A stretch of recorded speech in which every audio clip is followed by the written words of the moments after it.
تو دہشت گردوں کے اہل خانہ کی ملاقاتیں ہوتی ہیں. کلبھوشن یادو کو، اس کی فیملی کو، اس کی والدہ کو انڈیا سے بلا کے ملاقات کروائی گئی تھی. دیکھیے ہیومیلیٹ کرنے کی کوشش کی جاتی ہے نا علیمہ خان کو، عمر خان کو، اور اس کے بعد صاحبزادہ حامد رضا، احمد بھچر، دونوں کے پاس آئینی عہدے ہیں. پاکستان کی کہانی سننے کے لیے اگلے بندے کا، سننے والے کا اتنا بڑا کلیجہ، اتنا بڑا دل ہونا بہت ضروری ہے، اور دماغ بھی اتنا بڑا ہونا بہت ضروری ہے. اب کہانی سنائیں یا کہانیاں سنائیں، کیونکہ کہانی تو ایک ہی ہے، 1947 سے چلتی آ رہی ہے. اب کہانیاں بہت ساری ہیں، وہ کہانی بنانے والا ہر کوئی اپنا کریکٹر ہے. عمران خان کی جو بہنیں ہیں ان کو بار بار اریسٹ کرنا، ان کو رہا کرنا، پولیٹیکلی چھوڑ کے پرسنلی جو ہے کسی کو اٹیک کرنا، میرے خیال سے یہ کچھ زیادہ ہی غلط نہیں ہو رہا ہے؟ دیکھیں یہ تو پرسنلی ہے نہیں، سارے اس پورے سسٹم کو نکارہ بنانے میں ایک شخص کا بڑا اہم ہاتھ ہے، اور وہ شخص بیٹھا ہوا ہے جیل میں. اس کو روکنے کے لیے، اس کے بیانات باہر نہ آنے دینے کے لیے، اس کی کسی کی ملاقات نہ ہونے دینے کی پیچھے وجہ یہ ہے کہ اس کا جب بیان آتا ہے تو حکومت کے پاؤں نیچے سے زمین نکل جاتی ہے. جس کی وجہ سے جو اس وقت حضرت صاحب حکومت کر رہے ہیں، میاں شہباز شریف صاحب، انہوں نے ہر ادارے کو نکارہ بنایا ہوا ہے، صرف اپنے قانون اور لا کو چھوڑ کر اپنے احکامات پر چلا رہے ہیں. اور پولیس ہو، کوئی دوسرا ادارہ ہو، احکامات پر چل رہے ہیں کہ کوئی حکم آئے گا. جیسے کہ پچھلی جو ٹیوزڈے کو ملاقات تھی تو اس پہ آپ دیکھیں کہ علیمہ خان نے دھرنا دیا تھا، پھر ان کے ساتھ جس طرح دھرنے میں جس طرح سلوک کیا گیا، پھر انہوں نے کہا کہ ہمیں یقین دہانی کروائی گئی ہے، کیونکہ ایک اہلکار کو فون آیا ہے، اور فون کس کا آیا ہے کس کا نہیں وہ تو وہی بہتر بتا سکتا ہے. تو اس بار فون پہ چل رہا ہے معاملہ. اب دیکھیں کہ ملاقات کوئی بھی قیدی ہو، اس کے اہل خانہ سے ملاقات جو ہے وہ قانون کے دائرے میں ہو جانی چاہیے. تو دہشت گردوں کے اہل خانہ کی ملاقاتیں ہوتی ہیں. کلبھوشن یادو کو، اس کی فیملی کو، اس کی والدہ کو انڈیا سے بلا کے ملاقات کروائی گئی تھی، کیونکہ یہ کسی بھی قیدی کا ایک قانونی حق ہے کہ اس کے اہل خانہ، اس کے وکلاء جو ہیں وہ اس سے ملاقات کر سکتے ہیں. اسی طرح عمران خان کے لیے بھی 2 دن رکھے گئے تھے. تو اب نہ تو علیمہ خان کوئی بہت بڑا کوئی راز وہاں سے لے کے آ سکتی ہیں، تو یہ پولیٹیکلی ہے، پرسنلی نہیں. اب یہی بار بار پہلے بھی ہم نے ایک پروگرام میں بات کی تھی کہ جب مثلا مریم نواز صاحبہ گرفتار ہوئی تھیں، وہ فیصلہ ہونے کے بعد گرفتار ہوئی تھیں. جب پاناما کیس میں فیصلہ آیا تو اس پر بڑا وویلا مچا تھا کہ باپ کے سامنے کر لیا گیا، اریسٹ یہ ہو گیا، وہ ہو گیا، قیامت آ گئی، یہ ہو گیا. وہ فیصلہ آیا ہوا تھا کورٹ کا، وہ باہر سے آئے تھے، گرفتار ہو گئے. لیکن اس وقت علیمہ خان تو کسی کیس میں مجرم نہیں ہے. حمزہ صاحب یہ ہیں؟ بالکل نہیں ہے. اور یہاں پہ ایک سوال کھڑا ہوتا ہے ان کے لیے جو اسمبلی میں کھڑے ہو کے کہتے تھے آپ اتنے بے غیرت ہیں کہ خاتون کو آپ گرفتار کریں، وہ ہمیں نہیں نظر آ رہے. ہیومن رائٹس کے اسپیشلی وہ جن کی آپ بات کر رہے ہیں جو کہتے تھے کسی زمانے میں کہ آپ اتنے بغیرت ہیں، مردوں سے لڑیں. آپ کو پتہ ہے کہ وہ بلوچستان جو ہے، بلوچستان یکجہتی کمیٹی کی وہ رکن سمی بلوچ، ان کو سندھ میں کس طرح کیا گیا. پھر ایک بہت پیچھے جو ہے ایک سندھ کی ہی بیٹی کے ساتھ جو ہے وہ جب مظاہرے ہو رہے تھے کس طرح کے سیٹا گیا. تو جنہوں نے غیرت کا مظاہرہ کروایا تھا انہوں نے سندھ میں یہ معاملات کیے ہیں. اور اسپیشلی مجھے حیرت ہے یہاں پہ ہیومن رائٹس آرگنائزیشنز پہ، اور جو سو کالڈ فیمنسٹ خود کو مانتے ہیں، کہاں ہے وہاں وہ اس وقت؟ اب دیکھیں بشرا بی بی کے ساتھ جو ہوتا رہا ہے، ان کی بہنوں کے ساتھ اس وقت جو ہو رہا ہے، اور اس وقت اسپیشلی اگر دیکھا جائے کہ جتنے بھی مضبوط اعصاب کا کوئی مالک ہو، جب فیملی بھی بات آ جاتی ہے تو ٹوٹ جاتا ہے انسان. لیکن اس پہ خان صاحب کو بھی داد دینی پڑے گی کہ جس طرح سے انہیں ہر طرح سے برداشت تو کیا ہے، لیکن فیملی ان کی بہنوں کے ساتھ جو ان کا بھانجا جو ہے وہ حسان نیازی وہ جیل میں ہے، ان کی اپنی وائف کے ساتھ جو ہوتا رہا ہے بشرا بی بی کے ساتھ، تو یہ بڑی بات ہے. آپ دیکھیں جس کو توڑنے کے لیے کوشش کی جا رہی ہے، اس نے پچھلے دنوں کہا ہے کہ مجھے یہ سمجھ کچھ اور بیٹھے تھے، میں ہوں کچھ اور.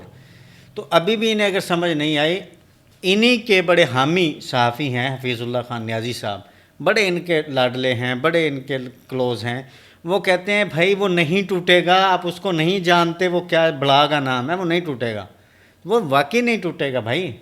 تو اب یہ ان کو توڑنے کے لیے سارے ہتھ کنڈے کیے جا رہے ہیں. اتنی بڑی بہادری، مجھے لگتا ہے آنے والے فیوچر میں خان پہ ریسرچ نہ ہو جائے ان چیزوں پہ جتنا یہ تو وہ ہوگی صبر نا۔ کر کے بیٹھا ہوا ہے. دیکھیں پاکستان پیپلز پارٹی کے سابقہ ایک سینیٹر جو آج کل بڑے ایکٹیو ہیں، انہوں نے کہا ہے کہ اس صدی میں سب سے بڑا یہ کارنامہ ہے کہ اتنی مطلب ڈٹ کے جیل کاٹنا اور مصیبتوں کا سامنا کرنا، کبھی اس کو آئسولیٹ کر دیا جاتا ہے اور مبینہ طور پر اس کو اخبارات جعلی دیے جاتے ہیں، اور کبھی کچھ خبریں دی جاتی ہیں، کبھی کچھ خبریں دی جاتی ہیں، اور جناب جن کی لسٹیں دی جاتی ہیں کورٹ کے آرڈر کے مطابق، کوارڈینیٹر نے جو لسٹ دینی ہوتی ہے ان کو نہیں بھیجا جاتا ملاقات کے لیے، عدالتوں کے احکامات نہیں مانے جا رہے کسی صورت پہ، ایک سپریڈنٹ اڑا کے رکھ دیتا ہے، ایک جناب کوئی بھی آفیسر ہے اڑا کے رکھ دیتا ہے، کوئی احکامات نہیں مانے جا رہے. اب کوئی سمجھ نہیں آ رہی کہ ہونے کیا جا رہا ہے، کیا ہوگا کیا نہیں ہوگا. اب نہ تو اب ایک ابھی تازہ ایک سپیچ ہوئی ہے جس میں بتایا گیا کہ ہارڈ اسٹیٹ کا مطلب ہوتا ہے آئین اور قانون کی پاسداری، وہ اسٹیٹ جو آئین اور قانون پر چلتی ہے. کون سا آئین پتہ نہیں، یہ جو ہے یہ والا یا کسی کے ذہن کی کوئی اختراع ہے آئین یا قانون، اس کے مطابق تو فی الحال چل رہا ہے ملک. تو آئین ہارڈ اسٹیٹ اگر اس واقعی وہ ہارڈ اسٹیٹ ہے تو پھر آج علیمہ خان پر کون سا مقدمہ تھا؟ دیکھیے ہیوملیٹ کرنے کی کوشش کی جاتی ہے نا، علیمہ خان کو، عمر خان کو، اور اس کے بعد صاحبزادہ حامد رضا، احمد بھچر، دونوں کے پاس آئینی عہدے ہیں. ایک قومی اسمبلی میں اپوزیشن لیڈر ہیں، ایک پنجاب اسمبلی میں اپوزیشن لیڈر ہیں، ایک صاحبزادہ حامد رضا، پھر تینوں بہنیں. ان کو جناب آپ وہاں سے اٹھاتے ہیں کیونکہ وہ دھرنے کا کہہ دیتی ہیں نا علیمہ خان، ہم یہیں بیٹھ جائیں گے. وہ بھی تو کس کی بہن ہے یہ بھی دیکھیں نا. وہاں سے وہ اٹھاتے ہیں جناب، کسی ہوٹل میں بند کر دیتے ہیں، کسی انٹرچینج پہ کھڑا کر دیتے ہیں، راستے میں چھوڑ دیتے ہیں تاکہ وہاں سے جان چھوٹے کہیں اور جا کے معاملہ کریں. تو بھئی یہ ہو کیا رہا ہے؟ تو یہ سمجھنے کی بات ہے. وہ ہارڈ اسٹیٹ جو آئین اور قانون کی بات ہے، میرا خیال ہے وہ فالو ہونی چاہیے. یہ بات تو درست ہے کہ یہ تو سب سے بڑی بات ہے. Imran Khan, P T I یا دوسری پارٹیاں، محمود خان اچکزئی ہوں، شاہد خاقان عباسی ہوں، ایون نواز شریف صاحب بھی یہی کہتے رہے ہیں کہ ملک آئین اور قانون کی پاسداری ہونی چاہیے. بھئی پھر اگر کوئی یہ مطالبہ کر رہا ہے یا آئین اور قانون کے مطابق اگر اسٹیٹ چل رہی ہے، پھر تو کسی کو اعتراض نہیں ہونا چاہیے نا. اگر یہ کوئی مطالبہ کر رہا ہے، ہونا چاہیے، اگر کہ مطالبہ کر رہا ہے کہ آئین پر کا پاسداری ہو، قانون کی پاسداری ہو، عدلیہ کے فیصلے مانے جائیں، پھر تو میرا خیال ہے عمران خان کا معاملہ ختم ہو جائے گا. اچھا شہزاد بھائی، آج کہا گیا ہے پاکستان کی ایک محترم ہستی کی طرف سے کہ آپ اپنے بچوں کو پاکستان کی کہانی سنائیں. تو یہ میرا آپ سے کوشچن ہے کہ کیا آپ فخر سے اپنے بچوں کو پاکستان کی حقیقی کہانی سنا پائیں گے؟ کیونکہ اتنا تو مجھے اعتبار ہے کہ آپ مطالعہ پاکستان نہیں پڑھائیں گے. اسپیشلی مطالعہ پاکستان. ارے مطالعہ پاکستان تو اب یہی سوال ہے کہ بھائی کہانی سنانی کون سی ہے، اصل یا مطالعہ پاکستان؟ اگر تو کہانی ہے مطالعہ پاکستان تو پھر تو جو آیتیں سنائی گئی ہیں تو پھر تو پوری ہماری 75 سالہ 77 سالہ تاریخ جو ہے وہ کھو کھاتے چلی جائے گی. مطالعہ پاکستان تو نہیں ہے، وہ تو مغالطہ پاکستان ہے.